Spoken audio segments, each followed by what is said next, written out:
Հանրապետական կուսակցության փոխնախագահին կարծում եմ Հայաստանի Հանրապետության քաղաքացիները շատ կոնկրետ ասել են ինքը ինչ պետք է անի կամ ինչ պետք է լինի ավելի շուտ եւ ըստ էության դրան ավելացնելու շատ բան չկա եւ իր ցանկացած մեկնաբանություն երբ որ ինքը փորձում է գրի թող մի հատ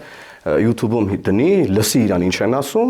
իր մասին ինչ են մտածում, հայ հասարակությունում եւ ըստ էության ամփոփի իր գրառումները, սփոփվի ինքը իրանով եւ անցնի առաջ։ Դրա ինչ որ լուրջ մեկնաբանություն տվյալ անձնավորությունը չեմ կարող տալ, պարզ է որ իրանց համար հաճելի կլինի գնալ եւ Սալավյովի նման մարդկանց հարցազրույցներ տալ, այդ պարզից էլ պարզ է, ոչ չեն գալու ձեզ հարցազրույց տային, որովհետեւ դուք տալու եք հարցեր, որոնք նրանց դուր չեն գալիս։ Իսկ մյուս կողմում տալիս են հարցեր,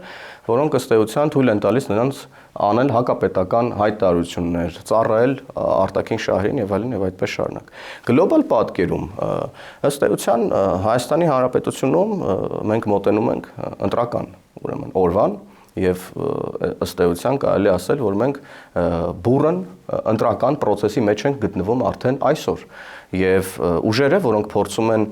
վերականգնել ուրեմն իրենց ազդեցությունը Հայաստանի Հանրապետությունում, իրենց ուրեմն գործիքների միջոցով փորձելու են հարվածել մեզ։